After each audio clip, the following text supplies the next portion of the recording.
1절에서 4절입니다.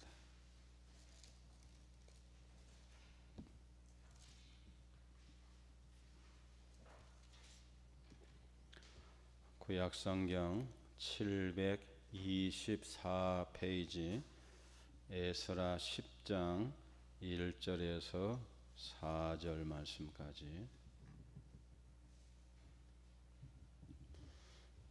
다 찾으신 줄 알고 함께 봉독하시겠습니다.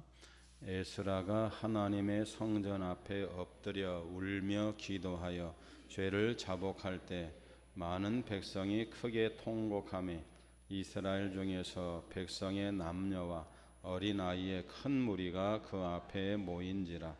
엘람 자손 중 여히엘의 아들 스가냐가 에스라에게 이르되 우리가 우리 하나님께 범죄하여 이 땅이 이방 여자를 맞이하여 아내로 삼았으나 이스라엘에게 아직도 소망이 있나니 곧 내 주의 교훈을 따르며 우리 하나님의 명령을 떨며 준행하는 자의 가르침을 따라 이 모든 아내와 그들의 소생을 다 내보내기로 우리 하나님과 언약을 세우고 율법대로 행할 것이라. 이는 당신이 주장할 일이니 일어나소서 우리가 도우리니 힘써 행하소서 하니라. 아멘. 오늘도 말씀 가운데 은혜를 주실 줄로 믿습니다. 얼마나 힘듭니까?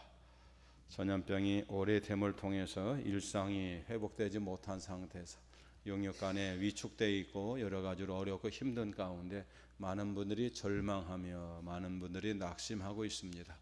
이때 우리 예수 믿는 사람들은 어떻게 해야 되는가? 예수 믿는 사람들이 해야 될 일은 오늘 주제의 말씀입니다. 주제의 말씀은 절망 중에서 소망을 주는 자, 그렇게 정해봤는데 같이 한번 해보겠습니다. 시작.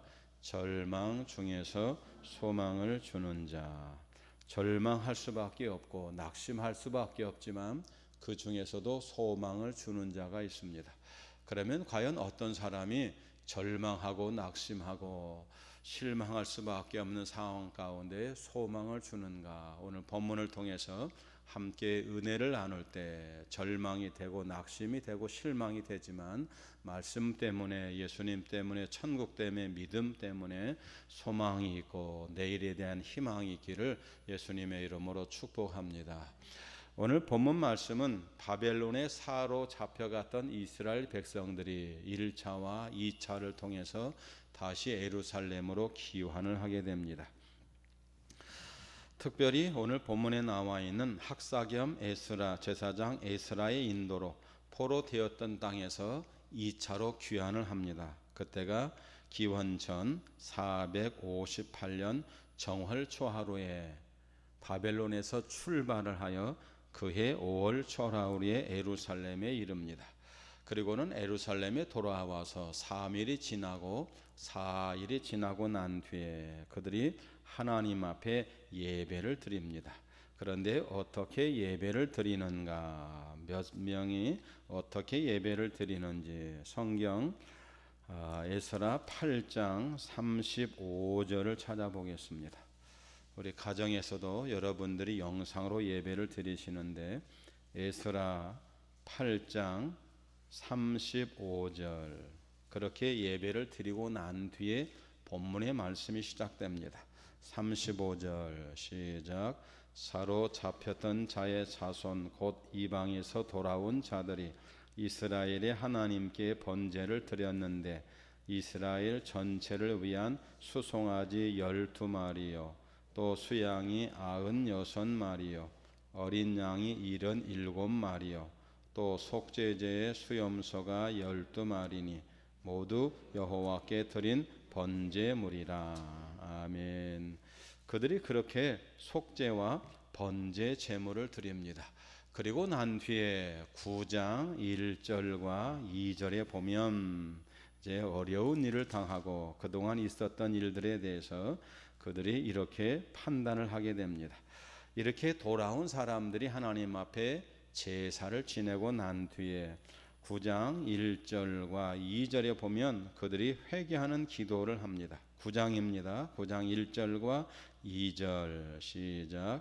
이 일 후에 방백들이 내게 나와 이르되 이스라엘 백성과 제사장들과 레위 사람들이 이 땅 백성에게서 떠나지 아니하고 가나안 사람들과 헷 사람들과 브리스 사람들과 여부스 사람들과 암몬 사람들과 모압 사람들과 애굽 사람들과 아모리 사람들의 가정한 일을 행하여 그들의 딸을 맞이하여 아내와 며느리를 삼아 거룩한 자손이 그 지방 사람들과 서로 섞이게 하는데 방백들과 고관들이 이 죄에 더욱 으뜸이 되었다 하는지라. 아멘. 이런 소식을 듣게 됩니다. 에스라가 꿈꾸고 또 희망하던 고국 땅에 와서 많은 소와 수송아지와 염소를 드리고 하나님 앞에 예배를 드렸습니다. 할렐루야. 그리고 난 뒤에 들려오는 소식이 참담한 소식이었습니다. 그 참담한 소식이 뭐였을까요? 그들이 바벨론에서 돌아오고 난 뒤에 1차로 바벨론에서 돌아오고 난 그 사람들이 하나님 앞에 감격의 예배를 드리고 난 뒤에 얼마 지나지 않아서 그 사람들이 이방 여인들과 함께 결혼을 하게 되고 그들이 함께 섞여 산다고 하는 그런 엄청난 소식을 전해 듣게 됩니다. 특별히 누가 그런 일을 하는가? 일반 백성들만 그런 것이 아니고 제사장, 레위인들 할 것 없이 방백들과, 방백은 지도자들, 그리고 두목들이 이런 범죄, 으뜸이라고 하는 그런 소식을 듣게 됩니다. 여러분, 하나님께서 왜 이스라엘 백성들을 매로 때려서 나라가 망하고 성전이 무너지고 그리고 바벨론으로 포로로 잡혀갔을까요? 그들이 70년 동안 바벨론에서 죽을 고생을 하게 됩니다. 그 아름다운 성전들이 다 파괴되고 성구들이 다 빼앗기게 됩니다. 죽을 고생을 했다가 70년 만에 감격적으로 돌아온 그 이스라엘 백성들이 다시 이스라엘 땅에 와서 하는 일이 뭐냐면 여러 다른 이방인들과 서로 섞여 살면서 그들의 딸과 통혼을 하고 그들과 함께 우상을 숭배하는 일을 하게 됩니다.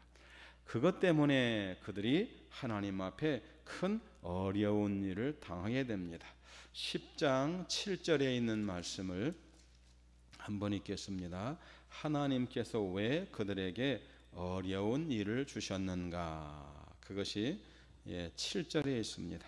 7절에 있는 말씀, 9장 7절에 있는 말씀, 하나님이 이스라엘 백성을 힘들게 한 일, 오늘 전염병이 왜 생겼는가? 바로 9장 7절 때문에 생겼다. 우리가 그렇게 생각을 하면 됩니다. 9장 7절 함께 읽겠습니다. 우리 조상들의 때로부터 오늘까지 우리의 죄가 심하며 우리의 죄악으로 말미암아 우리와 우리 왕들과 우리 제사장들을 여러 나라 왕들의 손에 넘기사 칼의 죽음에 사로잡히며 노략을 당하며 얼굴을 부끄럽게 하심이 오늘날과 같으니이다. 아멘. 왜 하나님께서 이스라엘이 망하게 하시고 유다가 망하게 하시고 그렇게 어려움을 당했는가? 그 이유는 이스라엘의 죄악 때문이라는 것입니다.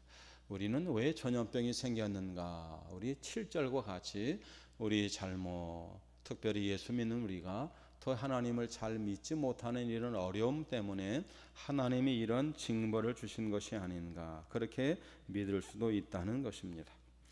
에스라는 너무나도 절망했습니다. 예루살렘에 올라와서 조금 전의 말씀처럼 은혜 가운데 큰 예배를 드리고 난 뒤에 들려오는 소식이 너무 참담한 소식이었습니다. 이런 소식을 들었을 때 에스라와 돌아온 2차 포로 기환에 돌아왔던 사람들이 했던 일이 무엇인가? 우리 몇 절 말씀을 한 번 더 읽어보겠습니다. 9장 1절과 2절을 읽었는데 9장 3절을 보시면 이스라엘 백성이 포로로 돌아와서 한 일을 하나님을 기쁘게 한 일이 아니고 이방인들과 섞여 살고 우상을 숭배하고 이방 여인들과 결혼한 일이었습니다. 이 참담한 소식을 들었을 때 하나님의 사람 에스라는 어떻게 했는가? 3절과 4절 함께 읽겠습니다. 9장입니다. 9장 3절. 내가 이 일을 듣고 속옷과 겉옷을 찢고 머리털과 수염을 뜯으며 기가 막혀 앉으니 이에 이스라엘의 하나님의 말씀으로 말미암아 떠는 자가 사로잡았던 이 사람들의 죄 때문에 다 내게로 오려오더라. 내가 저녁 제사 드릴 때까지 기가 막혀 앉았더니. 똑같은 말씀이 5절에 보면 내가 저녁 제사를 드릴 때 내가 근심 중에 일어나서 속옷과 겉옷을 찢은 채 무릎을 꿇고 나의 하나님 여호와를 향하여 손을 들고 말하기를 나의 하나님이여 내가 부끄럽고 낯이 뜨거워서 감히 하나님을 향해서 얼굴을 들 수 없습니다. 기쁨 가운데 돌아오고 예루살렘에 돌아오면 뭔가 좋은 일이 있을 줄 알았더니 막상 돌아와 보니까 예수 믿는 사람의 삶이, 하나님을 믿는 삶이 너무 참담해서 자신의 겉옷을 찢고 자신의 속옷을 찢고 머리를 뜯고 수염을 뜯고 손을 들고 하나님 앞에 무릎을 꿇고 울면서 기도하는 그런 에스라의 모습입니다. 금년 주제가 주여 이제 회복하게 하소서 그렇게 되어 있고 그 밑에 보면 말씀이 스가랴 10장 1절이라고 그렇게 되어 있습니다. 바로 스가랴가 이렇게 민족의 범죄 앞에 옷을 찢고 머리를 뜯고 손을 들고 회개하는 것 같이 우리가 하나님 앞에 회개하면 하나님께서 우리 죄를 용서해 주시고 이 전염병이 떠나가도록 우리 하나님이 우리를 축복해 주실 줄로 믿습니다. 여러분, 지금 본문에 나와 있는 상황과 지금 우리의 상황이 크게 다르지 않다고 생각하면 우리는 과연 이제 어떻게 해야 됩니까? 전염병이 지난 지 이제 진행된 지 벌써 1년 6개월이 되었습니다. 정부에서는 곧 모든 게 잘 되리라고 믿지만 어떻게 될지 아무도 모르는 이런 상황 가운데 우리는 과연 어떻게 해야 되겠습니까? 에스라처럼 우리는 절망할 수밖에 없고 뜻이 있는 사람들이 하나님을 잘 믿는 사람이 낙심하고 절망하고 쓰러져 있고 포기한 이때 우리는 과연 어떻게 해야 됩니까? 절망만 하고 있을 것이 아니라 그 가운데 하나님을 바라보고 예수님을 바라보고 성령님의 힘을 얻어서 소망을 가져야 될 줄로 믿습니다. 에스라를 비롯해서 2차 포로 귀환한 모든 사람들이 이미 돌아왔던 사람들의 그 모습을 보고 절망하고 낙심해서 울부짖고 있을 때 그 중에서도 그 절망 가운데 소망을 주는 사람이 있었습니다. 여러분, 그 사람이 바로 누구일까요? 바로 10장 2절에 나와 있는 사람입니다. 저와 여러분에게도 이런 소망이 있기를 바랍니다. 10장 2절에 있는 말씀 함께 읽겠습니다. 10장 2절. 엘람 자손 중 여히엘의 아들 스가냐가 에스라에게 이르되 우리가 우리 하나님께 범죄하여 이 땅 이방 여자를 맞이하여 아내로 삼았으나 이스라엘에게 아직도 소망이 있나니. 할렐루야. 아직도 우리에게는 뭐가 있다고요? 소망이 있습니다. 희망이 있습니다. 정말로 에스라는 죽을 것 같고 이게 어떻게 이런 세상이냐, 어떻게 하나님 믿는 사람이 이럴 수 있느냐, 포로로 돌아온 사람이 세상에 몇 달 만에 몇 년 만에 이럴 수 있겠느냐, 가슴을 치며 통곡하고 수염을 뜯고 머리를 뜯고 절망 가운데 있었지만 그러나 그럼에도 불구하고 그 가운데 우리가 잘못한 게 사실이고 이렇게 힘든 게 사실이지만 그럼에도 불구하고 우리에게는 아직도 소망이 있습니다. 믿으시기를 바랍니다. 바로 그렇게 에스라에게 말해주는 사람이 누구였냐면 2절에 나와 있는 스가냐라고 하는 사람이었습니다. 같이 하실까요? 스가냐.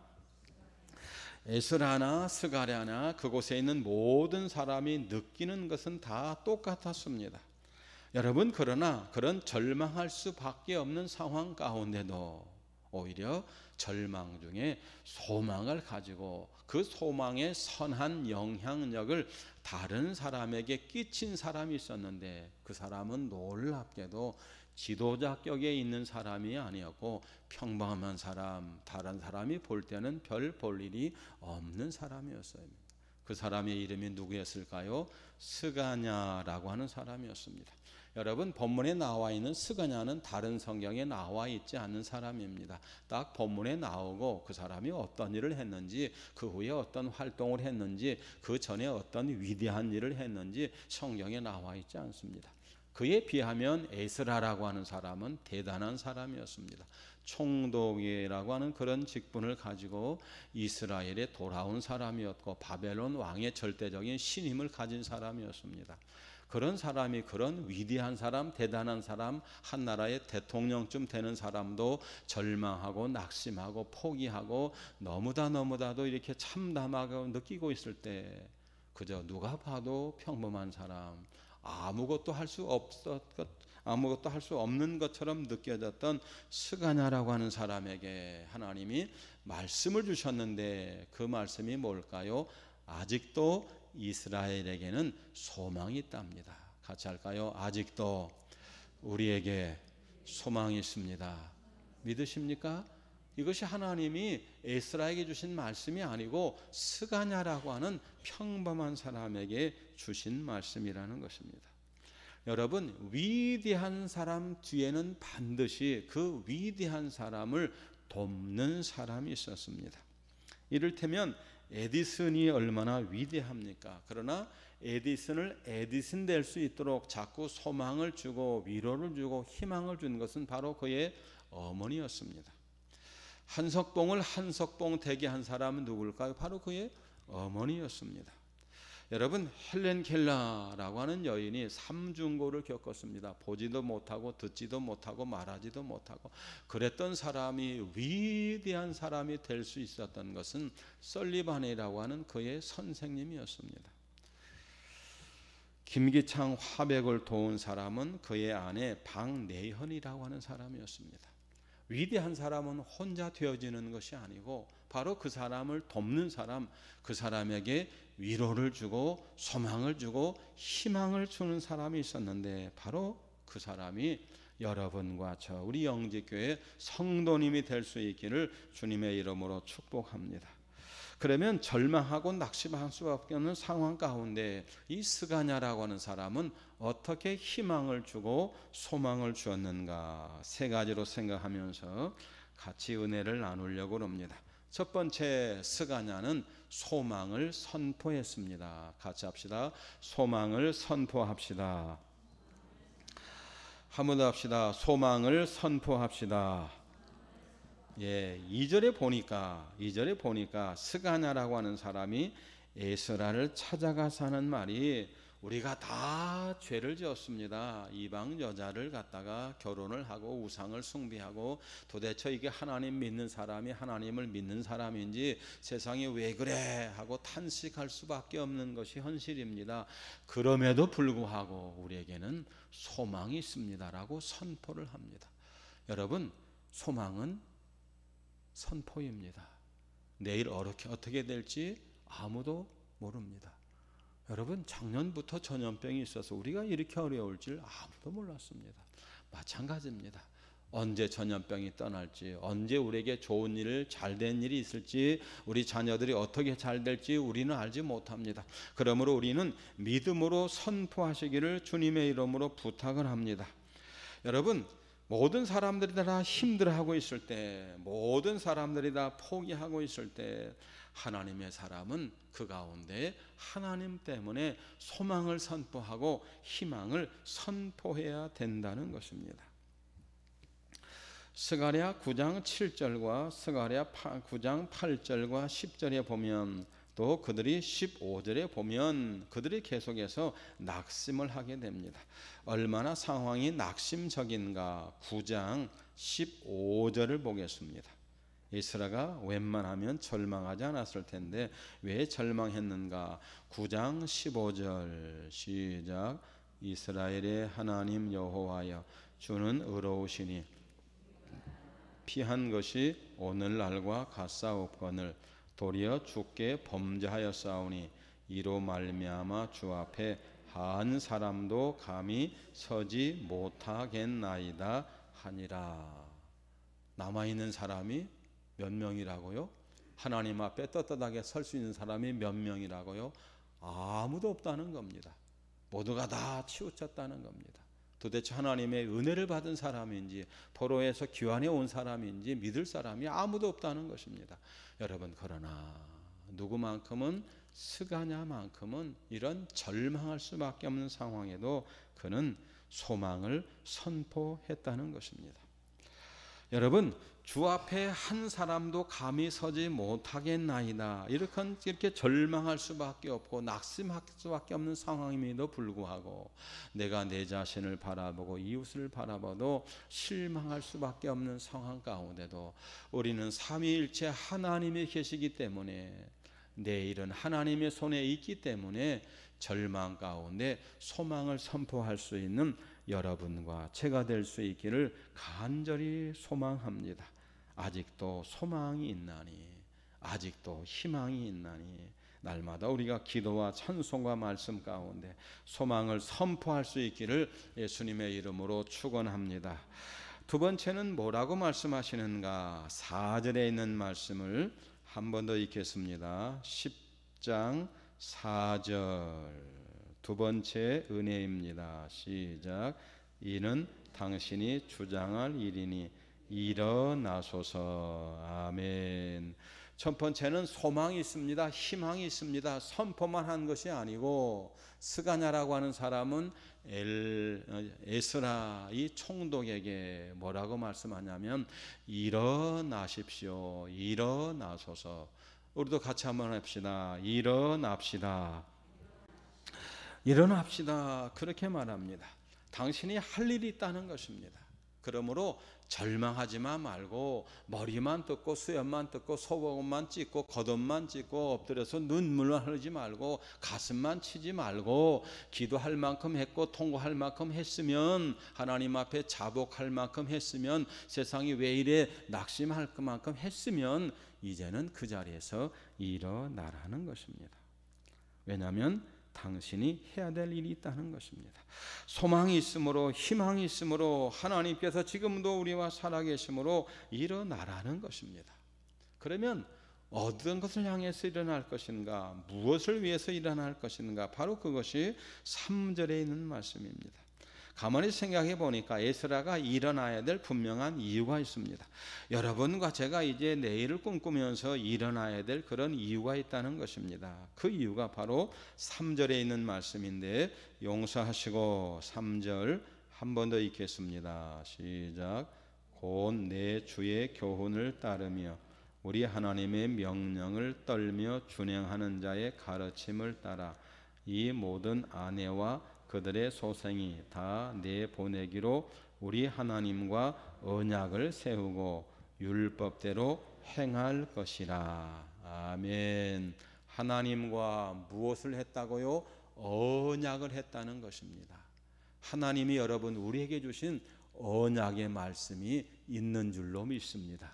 여러분 세상이 다 엉망이고 진창이고 하나님의 말씀대로 되지 않는 것처럼 느껴지지만 이 땅에 엘리야 한 사람밖에 없는 것처럼 느껴지지만 하나님은 7,000명을 남겨두신 것 같이 세상에 다 힘들고 어렵고 그런 것 같지만 그 중에도 하나님의 말씀대로 살기로 언약을 붙잡은 사람이 있다는 것입니다. 여러분 우리에게 소망은 하나님의 언약 하나님의 말씀인 줄로 믿습니다. 하나님이 노아에게 무지개의 언약을 주셨습니다. 하나님께서 예수님을 통해서 우리에게 피의 언약을 주셨습니다. 여러분 그 언약의 말씀이 지금도 우리에게 있는 것을 믿으십니까? 그렇다면 이제 우리도 일어나야 될 이유가 있다는 것입니다. 여러분 모든 사람이 다 썼고 모든 것이 다 내 마음대로 되지 않고 모든 것이 다 하나님에게서 거꾸로 가는 것처럼 느껴지지만 그러지 않은 사람들도 많이 있다고 하는 것을 우리는 믿어야 된다는 것입니다. 본문에 있는 말씀 가운데 읽지 않았습니다만 5절에 있는 말씀을 읽겠습니다. 스가랴가 에스라에게 뭐라고 말씀했습니까? 소망을 선포하십시오. 두 번째는 그냥 엎드려만 있지 말고 하나님의 언약의 말씀이 있으니 일어나십시오. 그렇게 말했더니 5절에 있는 말씀 시작. 이에 에스라가 일어나 제사장들과 레위 사람들과 온 이스라엘에게 이 말대로 행하기를 맹세하게 하며 무리가 맹세하는지라. 아멘. 다 썩고 다 허물지고 다 못 쓸 줄 알았더니 그렇지 않다는 겁니다. 소망을 가지고 희망을 가지고 일어나서, 에스라가 일어나서 제사장들을 만나고 백성들을 만나고 레위 사람들을 만나고 그렇게 하면서 이제 다시 하나님의 말씀대로 삽시다라고 얘기했더니 뜻밖의 그 많은 사람들이 에스라와 함께 뜻을 같이 해서 맹세하는 사람들이 있어졌다는 것입니다. 그렇습니다. 우리가 소망을 가지고 우리가 일어나서 세상을 향해서 나갈 때, 다시 믿음으로 살기로 선포하고 다시 세상을 향해 나갈 때 하나님이 우리와 뜻을 같이 하는 사람, 하나님께서 우리와 연합하시고 우리와 동명하시고 우리가 동합할 사람을 하나님이 보내주실 줄로 믿습니다. 그러므로 우리가 할 일은 내일에 대한 소망을 가지고 일어나는 일입니다. 마지막 세 번째, 스가냐가 에스라에게 또 절망하고 있는 사람들에게 세 번째 주신 은혜가 뭘까? 4절에 있는 말씀을 한 번 더 읽겠습니다. 4절 전반절에 보면 일어나소서 그렇게 됐는데 후반절에 보니까 이렇게 되어 있습니다. 4절을 한 번 더 읽겠습니다. 이는 당신이 주장할 일이니 일어나소서 우리가 도우리니 힘써 행하소서 하니라. 아멘. 돕는 자를 하나님이 보내주시겠다는 것입니다. 여러분, 모든 사람이 다 범죄하고 이방인들에게 빠지고 결혼을 하고 이방인과 우상을 숭배하고 하나님 믿는 사람이 왜 이렇게 절망할 수밖에 없는 상황이지만 여러분, 그래도 그 중에도 하나님의 말씀대로 살려고 노력하고 맹세하고 결심하고 그리고 하나님이 도울 자를 보내주신다는 것입니다. 여러분, 제사장이고 학자였고 그리고 또 총독이었던 에스라가 해야 될 일이 있었습니다. 여러분, 그것이 뭘까요?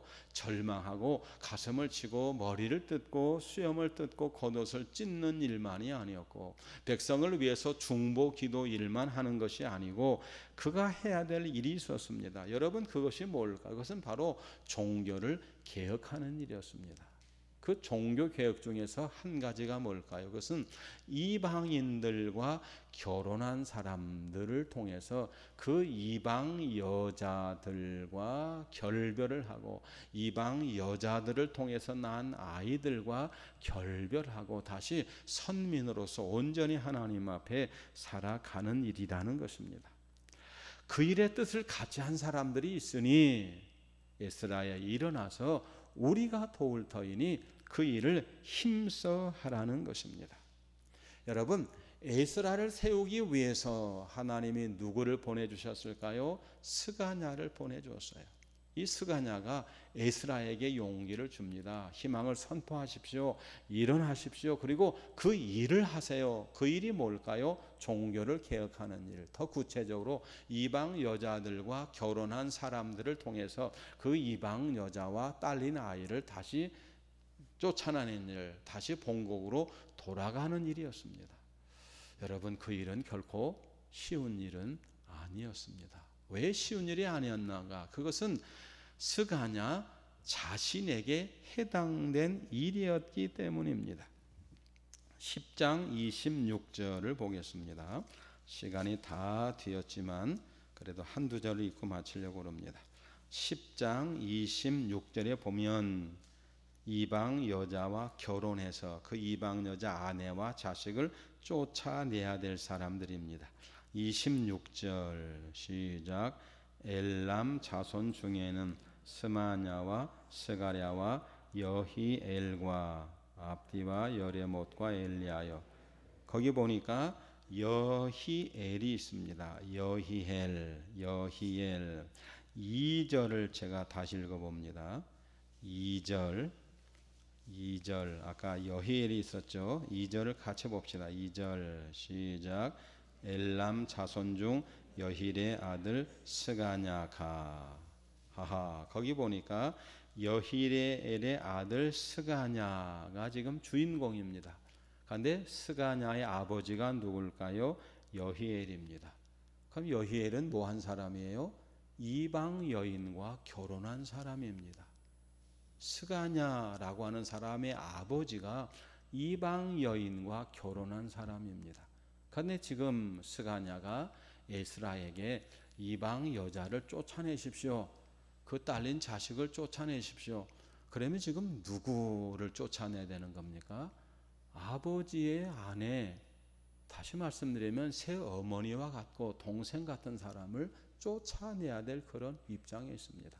스가냐의 아버지가 아니 자기 가족이 지금 종교개혁의 대상이 되었습니다. 얼마나 어렵고 힘듭니까? 감히 할 수 없는 그런 일이었습니다. 그럼에도 불구하고 스가냐는 그것이 하나님의 뜻이었기 때문에 에스라를 통해서 우리가 도울 테니까, 우리 아버지의 새엄마를 쫓아내야 되는 이 어려운 일이지만 그래도 사소한 사심에 우리가 빠져 있어서는 안 되니까 저도 도울 테니까 에스라 일어나셔서 우리가 이 일을 행합시다. 그렇게 말씀하시는 그런 모습을 보게 됩니다. 하나님의 일을 하다 보면 개인적으로 어려울 때가 있습니다. 하나님의 일을 하다 보면 가족이 손해날 때도 있습니다.